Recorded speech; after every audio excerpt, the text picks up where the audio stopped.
हुआ बेटा? आंटी, बस थोड़ी देर रुक जाओ, हम पहुंचने ही वाले हैं। नहीं रुक सकती आंटी, प्लीज। बहुत तेज आई है। क्या हुआ? सर इसे बहुत तेज टॉयलेट आई है। आगे देखो, कोई जगह हो तो गाड़ी साइड में लगाओ।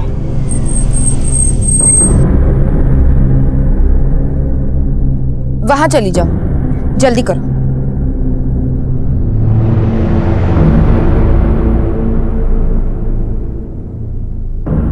आंटी, मैं ऐसे कैसे करूं? आप उधर मुड़ जाइए ना। ठीक है।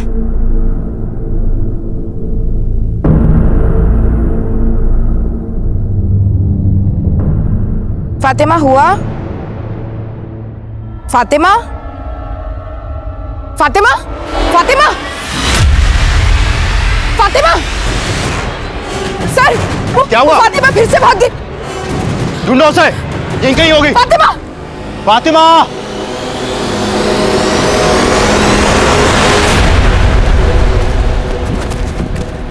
क्या हुआ? मिली फातिमा? नहीं सर, नहीं मिली।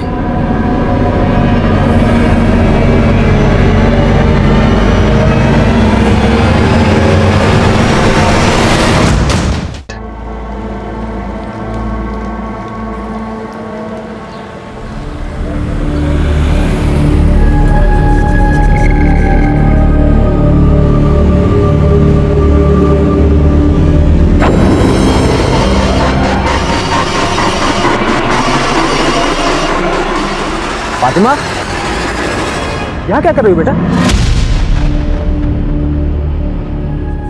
अच्छा, तुम ये बना रही थी। वापस से तुमने स्कूल से ताली मारी। तुम्हारी फूफी को मालूम पड़ेगा ना, तुम पे बहुत नाराज होंगे। अच्छा, डरो मत, ये लो। तुम्हारी फूफी को हम समझा देंगे, तुम्हें कुछ नहीं कहेंगे। अब चलो घर चलो।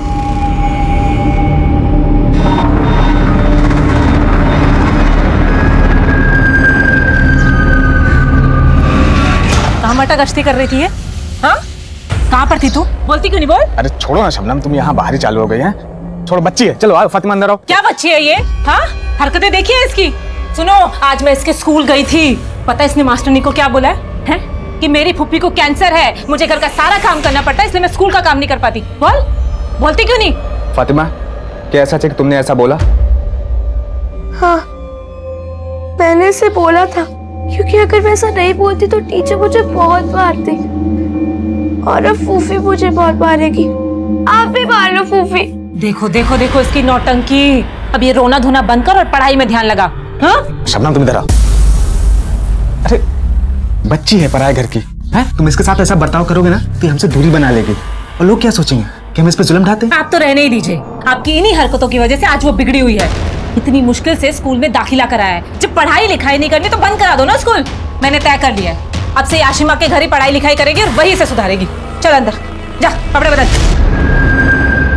पता नहीं सारा दिन कहाँ घूमती रहती है, परेशान कर रखा इसने। अरे ये मेरा बच्चा क्या कर रहा है?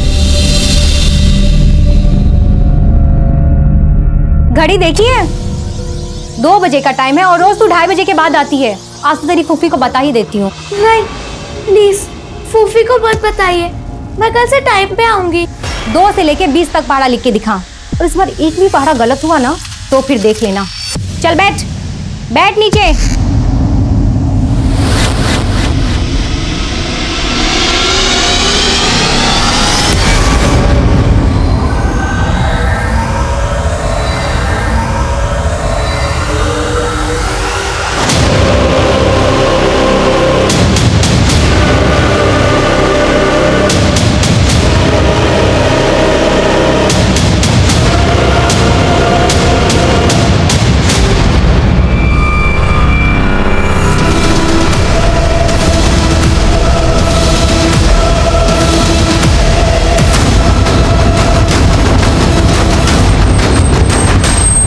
जय हिंद सर।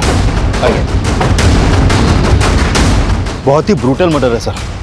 बच्चे की उम्र सिर्फ 10-11 साल की होगी और इतनी बुरी तरह से मारा है इसे, और मार के इस तालाब में फेंक दिया। हो सकता है बच्चा इसी इलाके का हो। आसपास पता करो और बड़ी को पोस्टमार्टम के लिए भेजो। सर। कौन से जन्म का तू बदला ले रही है हमसे? बोलती क्यों? बोल, क्यों किया तूने ऐसा? हाँ? तू ऐसे नहीं मानेगी, ऐसे नहीं मानेगी। तेरी जिंदगी खत्म करके रहूंगी आज मैं।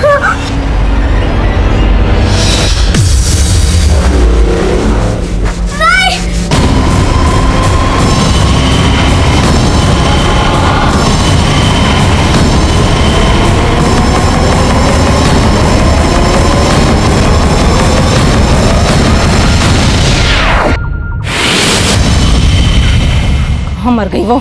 आज मिलेगी ना तो जान से मार दूंगी मैं उसे।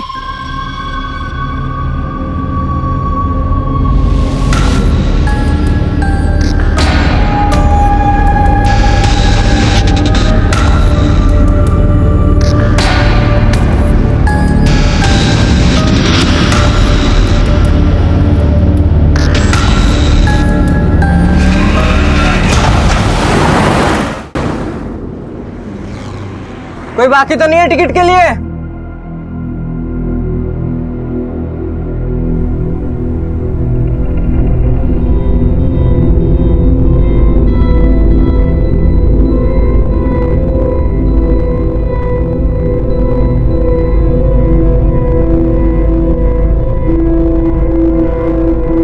तुम फातिमा के साथ ऐसे कैसे कर सकती हो? कितनी बार समझाया कि उसके साथ ऐसे पेश मत आया करो। अब अगर वो नहीं लौटी तो लोगों को क्या जवाब देंगे? मुझे तुमसे ज्यादा फिक्र है फातिमा की। अगर इतनी फिक्र थी तुमसे डर के भागी क्यों? वो पहले भी ऐसा कर चुकी है, लौट आई थी ना। अगर इस बार नहीं लौटी ना तो खुदा कसम मैं तुम्हें।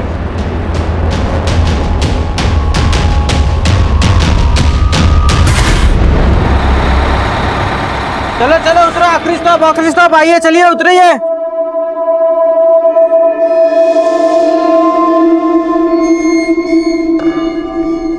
चलो ड्राइवर भाई साहब डिपो ले चलो। अरे एक मिनट। ये लड़की किसके साथ हो? कहाँ उतरना था? कहाँ जाना है? वो मेरा अप्पू। रुक कहाँ भाग रही है? रुक ये इतने पैसे चोरी करके भाग रही थी? पॉकेट मारा किसी का? कहाँ से आए पैसे? रुक कहाँ भाग रही? बस में से चोरी किया ना किसी का पर्स? छोड़ो किसका पर्स है? मुझे जाने दो, ये मेरे पैसे। ये रुको, ये क्या कर रहे हो बच्ची के साथ? शर्म नहीं आती बच्ची को छेड़ते हुए? अरे भाई साहब बहुत ही चालाक लड़की है ये। बस में से किसी का पॉकेट चुरा कर भाग रही थी और जब मैंने पकड़ा तो मुझे फंसाने के लिए ऐसा कर रही है। किसका पर्स है ये? कहाँ से है तुम्हारे पास इतने पैसे? एक काम करे भाई साहब, पुलिस को बुलाइए।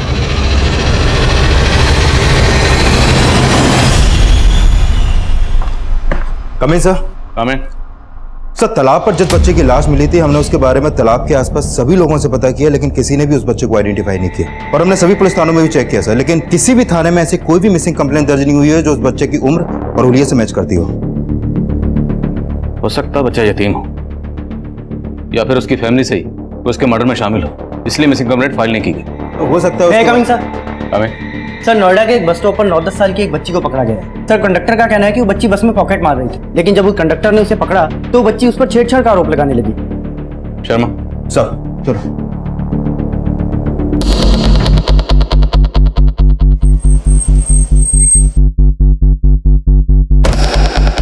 बेटा नाम क्या है तुम्हारा? देखो डरो मत, जो भी है सच सच बताओ। क्या ये अंकल ठीक बोल रहे हैं? सर मैं झूठ क्यों बोलूंगा? इस लड़की के हाथ में जो पर्स है आप उसे देखिए, कितना पैसा है उसके अंदर। लो बेटा पर्स देखो। नहीं। कविता दो, छोड़ो।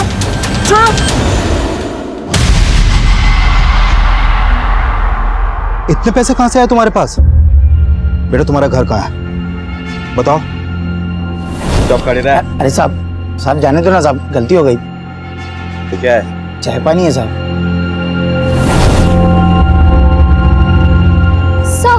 आपको खर्चा पानी चाहिए ना, ये लीजिए रख लीजिए, पर प्लीज मुझे जाने दीजिए। ए लड़की, क्या समझाया तूने? हाँ, छोड़ इसको।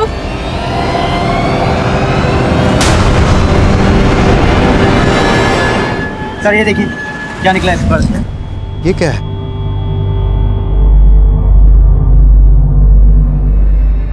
कहां से आया तुम्हारे पास ये? किसने दिया तुम्हें ये?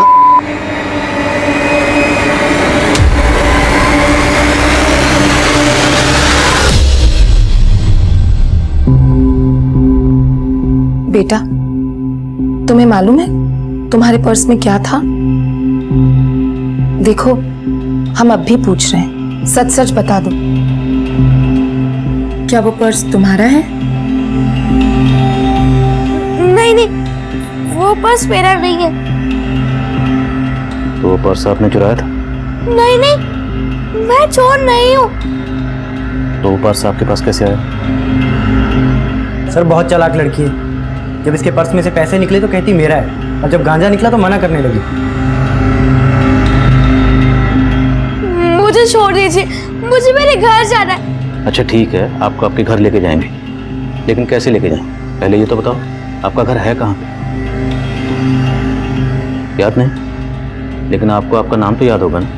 क्या नाम है आपका? और वो बैग आपके पास कहाँ से आया? देखो बेटा, जब तक तुम कुछ बोलोगी नहीं, ये तुम्हें यहाँ से जाने नहीं देंगे। अब बताओ, तुम्हारा नाम क्या है? फातिमा। फातिमा, तुम्हारा घर कहाँ है? झारखंड। झारखंड? तो झारखंड से नोएडा कैसे? रेलगाड़ी से। किसके साथ? आपके घर पे और कौन कौन है?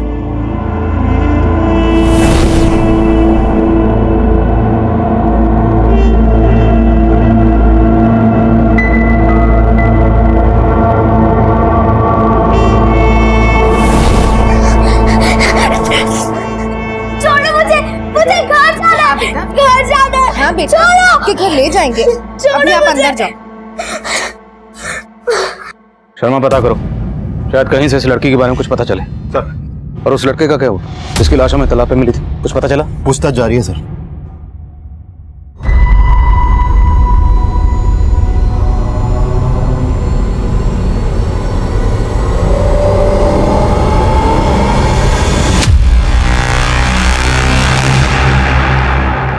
अस्सलाम मुश्ताक भाई। वालेकुम अस्सलाम। और जावेद भाई, सब गनीमत? क्या बताओ भाई, कुछ भी गनीमत नहीं है। लड़की ने नाक में दम कर रखा है मेरा बैग चुरा के भागा। बैग में 10,000 रुपए के साथ साथ 25,000 का माल भी था, और अभी पुलिस के हाथ लग गई है। भाई मेरे को शक है कि इस लड़की के चक्कर में पुलिस हम तक ना पहुंच जाए। टेंशन मत ले जावेद, मैं निकालता हूँ इसको बाहर। ये देख, इस लड़की के पास ड्रग्स मिला है। अपने एरिया में जितने भी लोग ड्रग्स का धंधा करते हैं ना, सबकी इन्फॉर्मेशन निकाल और पता कर इस लड़की के पास ये ड्रग्स आया कहाँ से।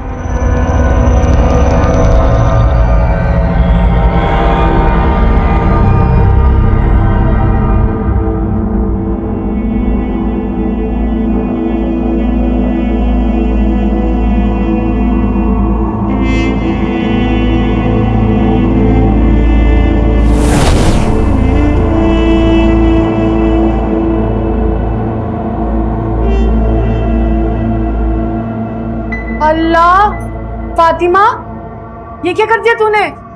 पूरी दीवार खराब कर दी। अम्मी, दीवार खराब का किया? देखो कितनी खूबसूरत पेंटिंग बनाई है। ये आपा, ये भाईजान, ये आप, ये अब्बू और वो मैं, छोटी सी। बेटा, अगर फोटो बनानी थी तो कॉपी में बनाती, पूरी दीवार गंदी करने की क्या जरूरत थी? अम्मी, कॉपी भर गई है। मैंने अब्बू से कहा था कि वो कॉपी ले आए। हाँ, तो तेरे लिए लाए हैं ना नई कॉपी। ये देख, ये मेरी नई कॉपी। मेरा प्यारा बच्चा।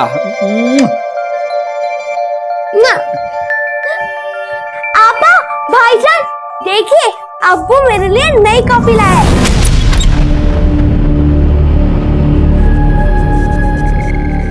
अरे फातिमा, ये क्या कर रही हो? पूरी दीवार गंदी कर दी।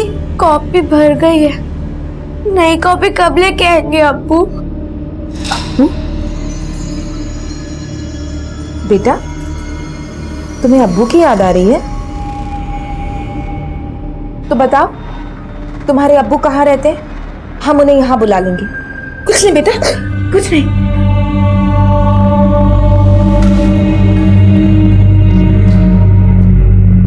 सर, जिस बच्चे की लाश तालाब में मिली थी उसकी पोस्टमार्टम रिपोर्ट आ गई है।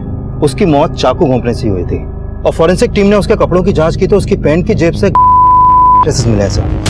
फातिमा के पास से भी मिले थे, तो हो सकता है फातिमा का उस बच्चे से कोई कनेक्शन हो। उसे मिलते हैं, मुमकिन है उसके बयान से हमें उस बच्चे पर कोई क्लू मिले।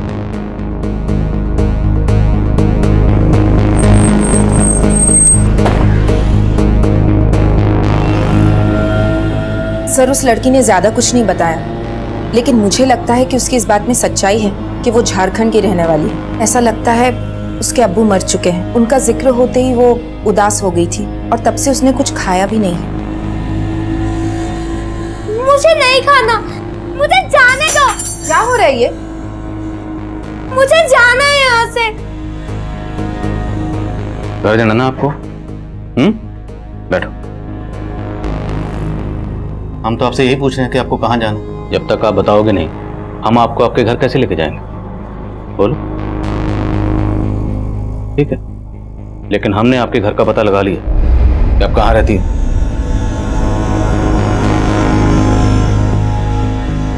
यहीं रहती हो ना, जहाँ पे लड़का रहता था?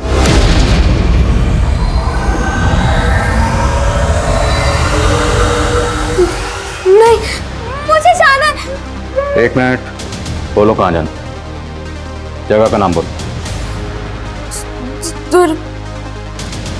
दुर्गापुर। गली नंबर, मकान नंबर याद है? नहीं, वो तो नहीं मालूम, पर मेरे घर की दीवार सफेद रंग की है।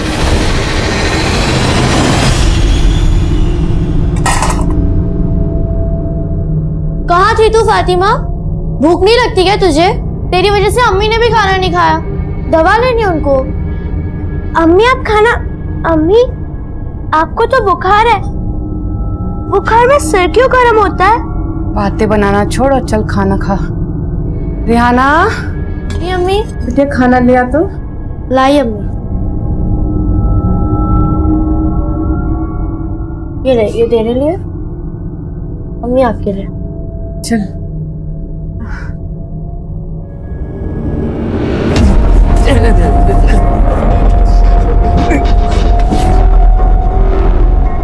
अब्बू, अपने आप को संभाल नहीं सकते तो इतना क्यों पीते हो? आपकी अम्मी को क्या हो?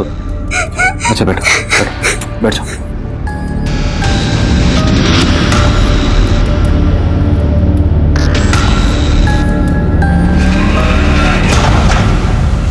ये लड़की कुछ भी साफ साफ नहीं बोल रही है। कुछ है जो ये शायद जानबूझ के छुपा रही है। लेकिन सर दुर्गापुर झारखंड का एक कस्बा है। हो सकता है झारखंड की रहने वाली हो, लेकिन ये नोएडा कैसे पहुंची और इसके पास वो ड्रग क्यों मिली? और इसका उस बच्चे के साथ क्या कनेक्शन है जिसकी बॉडी हमें उस तालाब में मिली? उस बच्चे का कत्ल किसने किया, क्यों किया, किस मकसद से किया? खबरें से कटे? नहीं सर, फिलहाल तो नहीं। अगर ये मान लें कि ये दोनों बच्चे किसी ड्रग पेडलिंग गैंग के लिए काम करते हैं तो जाहिर है उन लोगों ने इन्हें ट्रेनिंग दी होगी। इसलिए बच्ची किसी भी सवाल का सीधा जवाब नहीं दे रही, बल्कि गोल गोल बातें करके घुमा रही। वो नहीं बोल रही जो हम इससे पूछना चाह रहे हैं। और इसने जो तुम्हें घूस देने की कोशिश की, ये रंग भी उसने वहीं से सीखे हों। ये लड़की हमें मिली गाजियाबाद से नोएडा आने वाली बस में। तो ड्रग पेडलिंग ग्रो भी उसी रूट पर एक्टिव होगा। एक काम करो, इसको वापस उसी रूट पर लेकर जाओ और इसके एक्सप्रेशन को बारीकी से मॉनिटर करना। ये अपनी जगह को देखकर जरूर रिएक्ट करेगी। और ये भी पॉसिबल है कि वहाँ कोई ऐसा शख्स मिल जाए जो इस लड़की को पहचानता हो।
कौन है वहां? कौन है? कौन है? चोर! चोर चोर चोर!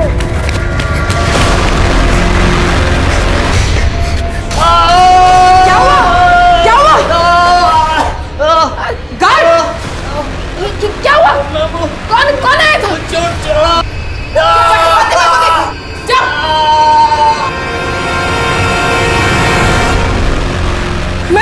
मैम फातिमा अपने रूम में नहीं है। गायब है। नहीं है मतलब?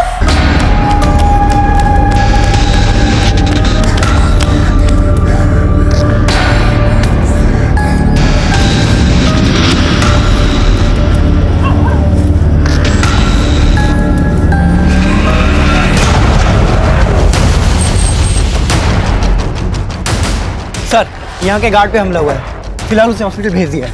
फातिमा कुछ पता चला? नहीं सर। इधर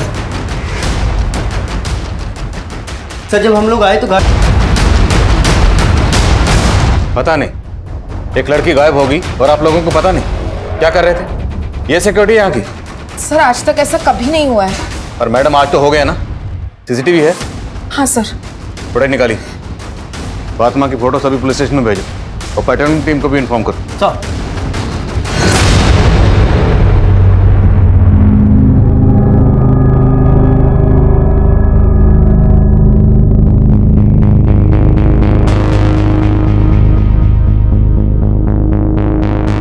सर 2 आदमी यहाँ पर आए थे, लेकिन क्या ये फातिमा को यहाँ से भगाने आए थे या फिर इन सब का फायदा उठाकर फातिमा खुद भाग गई? ये दोनों जो भी थे इस जीवन शांति में चोरी के इरादे से तो आए नहीं होंगे।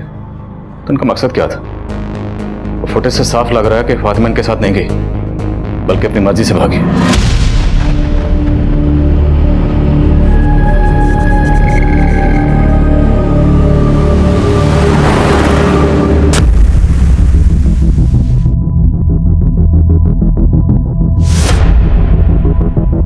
शर्मा, इस बच्ची का जल्द से जल्द मिलना जरूरी है। पता करो वो नोएडा में कहाँ हो सकती है। उसने कहा था कि वो झारखंड के दुर्गापुर की रहने वाली है। वहां की लोकल पुलिस को उसकी एक फोटो भेज।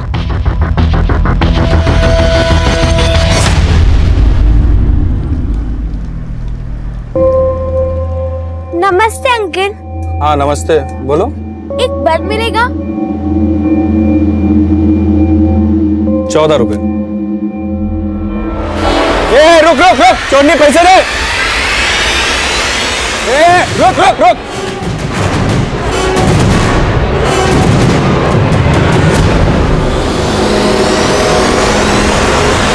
एक तरफ जहां हम फातिमा को ढूंढने की कोशिश कर रहे थे, वहीं दूसरी तरफ उस बच्चे की पहचान पता करने में जुटे थे जिसकी लाश हमें तालाब में मिली थी।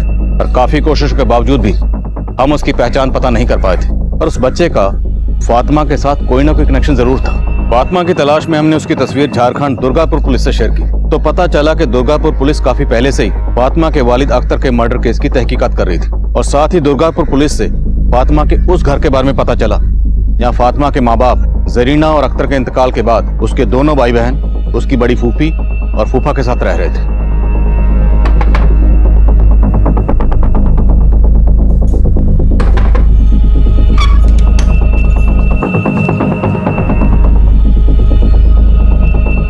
साहब मैं फातिमा की फूफी हूँ, लेकिन फातिमा तो यहाँ नहीं रहती। कहाँ रहती?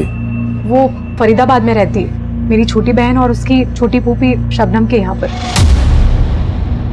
फरीदाबाद में शबनम रहती कहाँ? वो सब मैं आपको बताती हूँ साहब, लेकिन पहले आप ये तो बताइए कि फातिमा ने ऐसा क्या किया है कि आप उसे ढूंढते हुए यहाँ तक चले आए? हमने उसे नोएडा में चोरी के इल्जाम में गिरफ्तार किया और उसके पास से ड्रग्स भी मिली थी। क्या? ये लड़का कौन है? इसे पहचानती है?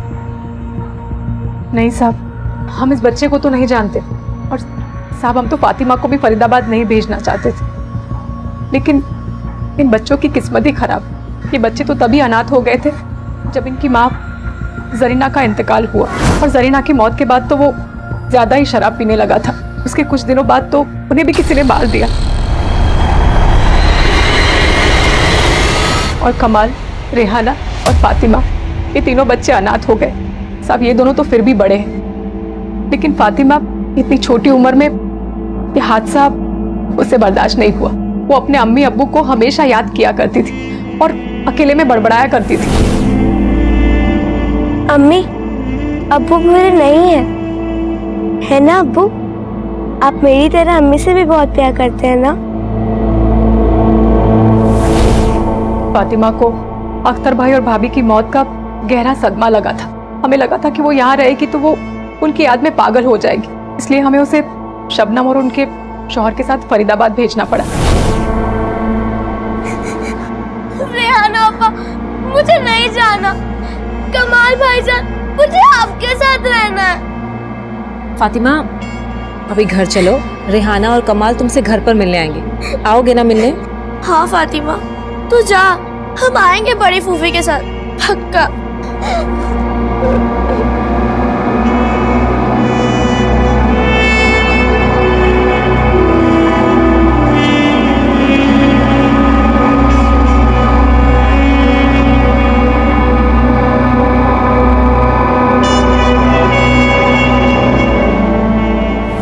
इनसे शबनम का नंबर और एड्रेस लो और शर्मा को बोलो कि तुरंत शबनम के घर जाए। याद ये लोग पूरा सच नहीं बोल रहे हैं। वहाँ हमें फातिमा उस हालत में मिलती है और यहाँ आके पता चलता है कि उसके वालिद अख्तर का कत्ल हुआ था।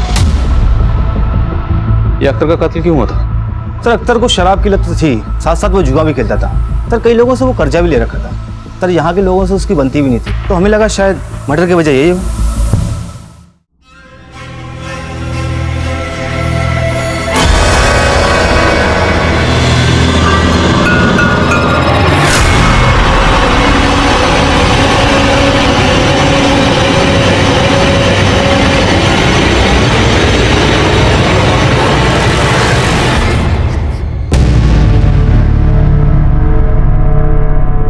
तुम लोगों ने कुछ भी छुपाया ना तो तुम दोनों ही जेल में हो गए। बताओ कहाँ है फातिमा? बोलो। हाँ साहब, हम आपसे कुछ नहीं छिपाएंगे। हम तो फातिमा को यहाँ उसके भले के लिए ही लाए थे, लेकिन बेचारी की किस्मत में कुछ और ही लिखा था। साहब, हमने अपनी हैसियत के हिसाब से उसका स्कूल में दाखिला भी कराया था। हाँ, शुरुआत में उसका यहाँ मन नहीं लगता था, लेकिन बाद में उसका पढ़ाई में खूब मन लगने लगा था। फूफी, फूफी आपको पता है मैंने स्कूल में टॉप किया है। मुझे 100 में से 95 मार्क्स मिले। अरे वाह, दिखा। अरे वाह, शाबाश। मैं बहुत खुश हूँ। अरे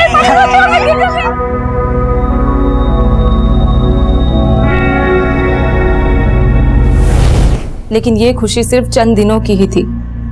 फिर पता नहीं क्या हुआ, उसका धीरे धीरे पढ़ाई से भी मन हटने लगा। हम उसे स्कूल भेजते थे तो स्कूल से भी भाग जाती थी। आए दिन उसकी मास्टरनी उसकी शिकायत करती थी। मैं जब उसे समझाती थी तो वो घर से भी भाग जाती थी और रास्तों में भटकती रहती थी।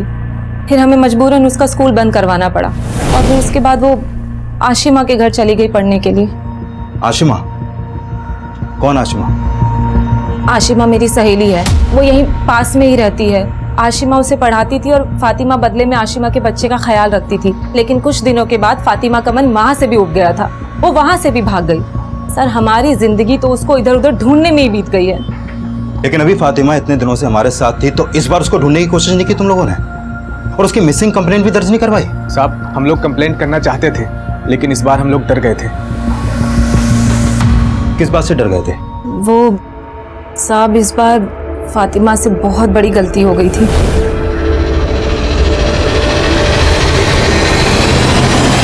साहब, फिर आशिमा ने बताया कि फातिमा उसके बच्चे को खूनम खून करके भाग गई है। हमने फातिमा को खूब ढूंढा, लेकिन हमें कहीं नहीं मिली वो। मतलब फातिमा ने आशिमा के बच्चे को मार दिया? नहीं साहब, बच्चा मरा तो नहीं, लेकिन उसको बहुत गंभीर चोटें आई थी और उसकी हालत बहुत नाजुक है। और फातिमा ने सिर्फ बच्चे को गिराया ही नहीं, बल्कि उनके घर से 10,000 रुपए भी चोरी करके भाग गई थी।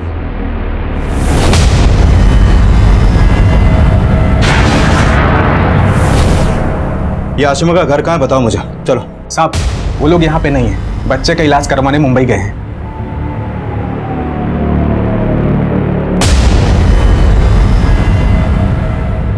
इस बच्चे को देखा है कभी?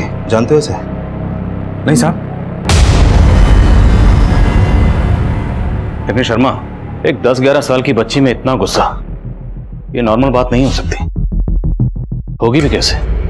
पिछले 1-1.5 साल में इस बच्ची ने इतना सहा है, इतना देखा है। अपने माँ बाप खोए, अपने भाई बहन से दूर, यहाँ अपने फूफा फूफी के साथ रह रही। लेकिन सर उसके छोटे फूफा फूफी का कहना है कि फातिमा का बर्ताव 6 महीने पहले तक काफी अच्छा था, पढ़ाई में भी बहुत अच्छी थी वो, लेकिन फिर सडनली उसके बर्ताव में ऐसा चेंज आया कि उसने एक छोटे से बच्चे की जान लेने की कोशिश की।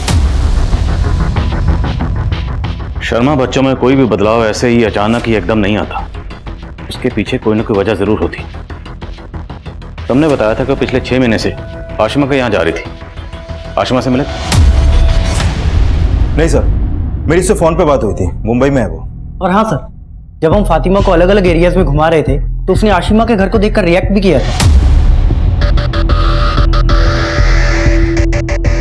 सर हो सकता है फातिमा ने उस घर को इसलिए नहीं पहचाना क्योंकि आशिमा के बच्चे को उसने वहीं पर घायल किया था, और इस बच्चे को घायल करने के बाद ही वो भागी थी और हमें ड्रग्स के साथ मिली थी।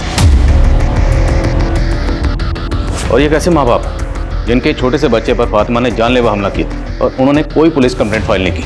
जावेद और आशिमा दोनों के बारे में पता करो। सर।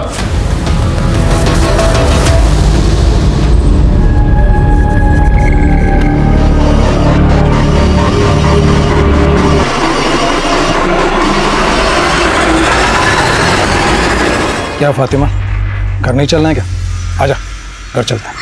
नहीं, छोड़ो मुझे घर नहीं जाना, प्लीज। फातिमा, बोला ना घर चल। छोड़ो ना। चल, चल। अरे पकड़।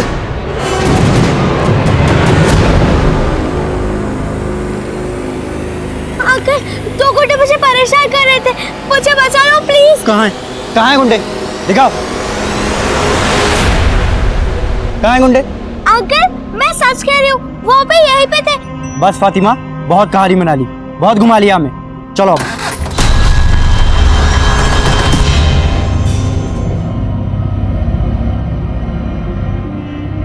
फातिमा, अब एक भी झूठ बोला तो अच्छा नहीं होगा।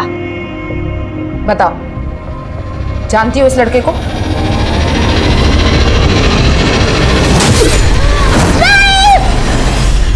नहीं।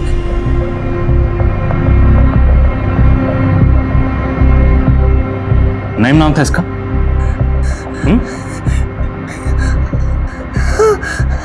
और वो 2 लोग कौन थे जो उस रात यहां पर आए थे और तुम भाग गए?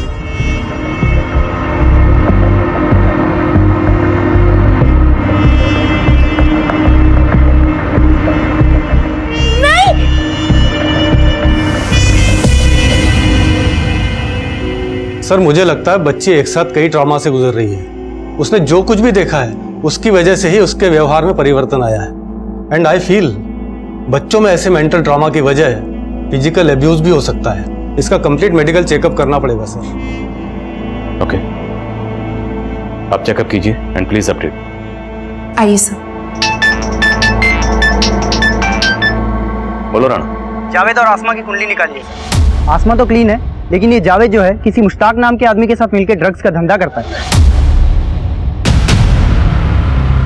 जावेद और मुश्ताक अंडरग्राउंड होने की फिराक में थे, लेकिन हमारी टीम ने जल्दी उनके ठिकाने का पता लगा दिया।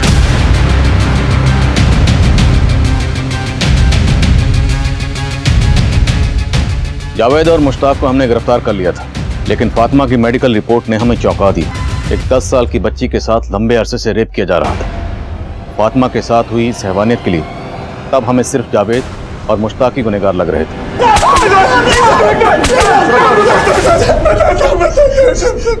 हमने फातिमा का रेप कभी नहीं किया साहब, बस पिछले 6 महीने से हम लोग उसे अपना ड्रग्स का माल बेचने के लिए इस्तेमाल कर रहे थे साहब, बस। हाँ साहब, वो मेरी बीवी के यहाँ पे पढ़ने आया करती थी, तभी मुझे उसे इस्तेमाल करने का आइडिया आया था। फातिमा, आज के लिए काफी है, तुम घर जाओ, ठीक है?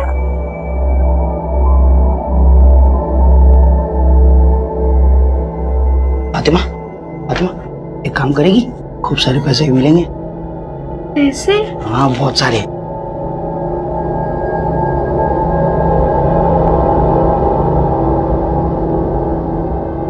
फिर मैं उसे थोड़े पैसों का लालच देकर उससे अपने कस्टमर्स को ड्रग्स पहुंचाने के लिए बोलने लगा।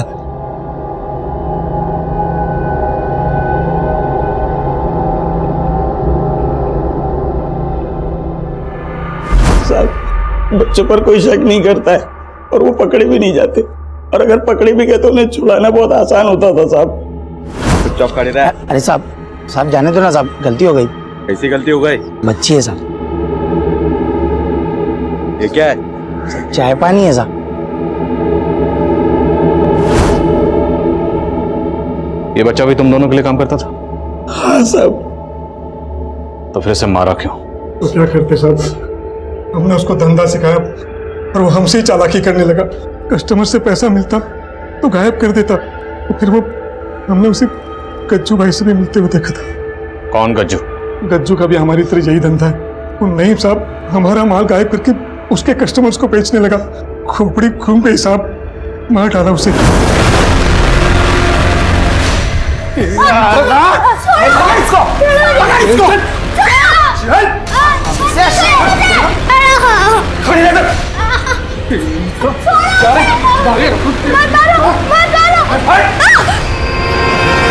अल्लाह हमसे शांतपति करेगा क्या रे?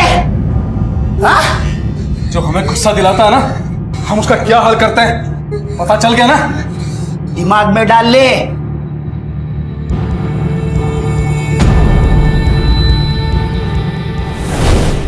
साहब, हमको लगा नहीं की मौत के बाद फातिमा काबू में आ जाएगी, लेकिन अगले दिन जब वो मेरे घर पे फिर से पढ़ने के लिए गई तो साहब उसने मेरे ही बच्चे को जान से मारने की कोशिश की।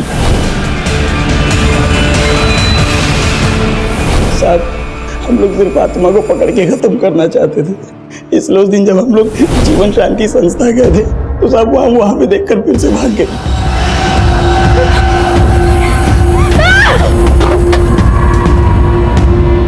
कौन है? छोड़ साले, रुक साले, रुक।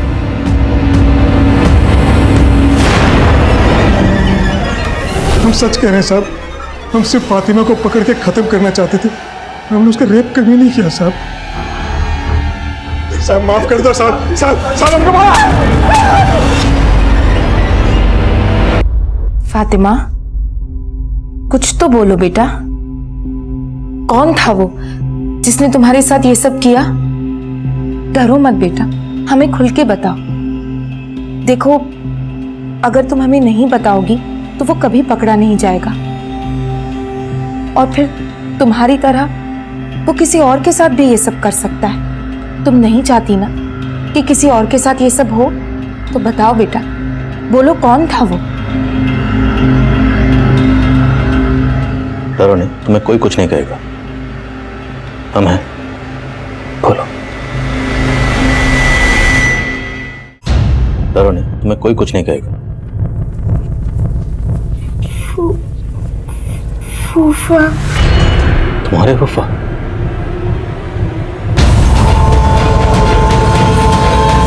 साहब, इन्होंने कुछ नहीं किया, इन्हें छोड़ दीजिए, वो लड़की झूठ बोल रही है।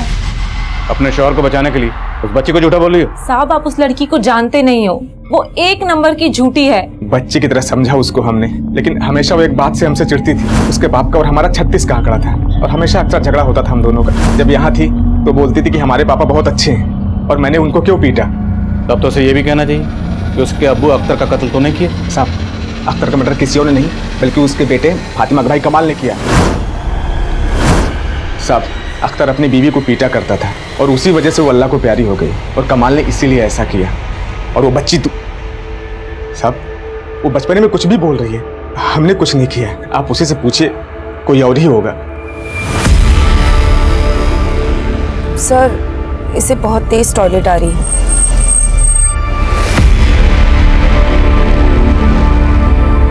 सर, क्या हुआ? फातिमा फिर से भाग गई।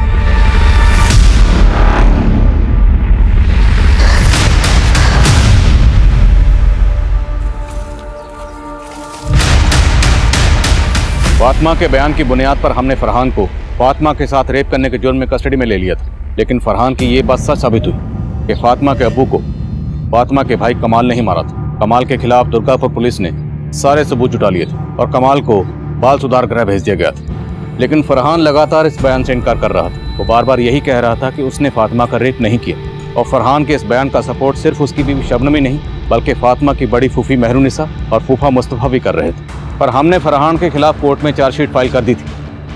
2 महीने से कोर्ट में इस केस की सुनवाई चल रही थी, लेकिन इस पूरी सुनवाई के दौरान फातिमा के बड़े फूफा और फूफी कभी कोर्ट में हाजिर नहीं हुए। फरहान लगातार कोर्ट में खुद को बेगुनाह साबित करने की कोशिश कर रहा था। डिफेंस लॉयर वीना सहगल और प्रोसिक्यूशन लॉयर अनिल सिंह बार बार कोर्ट में अपना अपना पक्ष रख रहे थे। लेकिन फैसला किसके हक में जाने वाला था इसका किसी को कोई अंदाजा नहीं था। और फिर जो हुआ उसने इस केस का रुख एक बार फिर से बदल दिया। सर, ये जीवन शांति संस्था से मिली ड्राइंग है जहां फातिमा रहती थी। सर, मैं इस कोर्ट से रिक्वेस्ट करूंगा कि मुझे शबनम से सवाल जवाब करने की इजाजत दे। इजाजत है। आपने इससे पहले कभी ये ड्राइंग देखी थी? जी, घर पर फातिमा ने ही बनाई थी। आपने सबसे पहले ये ड्राइंग कब देखी थी? जब फातिमा पहली बार स्कूल नहीं गई थी। आप जा सकती हैं। सर, ये ड्राइंग से साफ साफ झलक रहा है कि रेप के बाद उस बच्ची के दिल और दिमाग पर कितना बुरा असर पड़ा था। लेकिन इसके बावजूद भी जब वो नोएडा में आई तो पढ़ाई लिखाई में वो अच्छी थी, अव्वल थी। यानी उसने अपने गम से उबरना सीख लिया था। ये फरहान ने जो इसके साथ कुकर्म किया, ये जो घिनौना काम किया, फातिमा उससे उबर नहीं पाई। इसके अंदर आई एग्रेशन और बेचैनी की भी यही वजह है। और मिलाड अब ये सच से दूर भाग रही है। और सच से दूर इसलिए भाग रही है क्योंकि इसने जो देखा है उसको देखने के बाद इसका सच्चाई पर से विश्वास उठ गया है। और अभी भी अगर इसको न्याय नहीं मिला, इसके सच को झूठ बोलकर खारिज कर दिया गया, तो मिलाड इसके साथ बहुत बुरा होगा, इस पर बहुत बुरा असर पड़ेगा। ऑब्जेक्शन सर, हम इस बच्ची को कॉम्पिटेंट विटनेस नहीं मान सकते। Objection overruled. पिछले 2.5 महीने से ये सुनवाई चल रही है। आजकल हमारी सोसाइटी में माइनर्स के साथ अक्सर ऐसी अमानवीय, नीच और भद्दी हरकतें हो रही है जिससे एक बच्चे का न सिर्फ भविष्य खराब होता है बल्कि आने वाली एक पीढ़ी, सभ्यता और समाज पर बहुत बुरा असर पड़ता है। इसलिए ये कोर्ट फरहान कुरैशी को गिल्टी मानता है और उसे इम्प्रिजनमेंट की सजा सुनाता है। फातिमा के हक में अदालत ने एक तारीखी फैसला सुनाया था। हमारी चार्जशीट में लगाए गए सारे इल्जाम सही साबित हुए थे। लेकिन ये जीत सिर्फ हमारी नहीं थी, ये जीत थी हर उस लड़की की, हर उस बच्ची की जो आए दिन वहशत का शिकार होती रहती है और सालों की अदालती सुनवाई तक विक्टिम रोजाना तिल तिल कर मरती रहती है। लेकिन अदालत का यह फैसला उन सारे विक्टिम्स को हौसला देता है कि सच को चाहे कितना भी क्यों ना दबाया जाए, लेकिन आखिर में जीत हमेशा सच की होती है। अब मैं आदिल खान आपसे इजाजत लेता हूं। आपसे फिर मुलाकात होगी एक और नए केस के साथ। तब तक देखते रहिए क्राइम पेट्रोल दस्तक। मकसद बताना नहीं, बचाना है।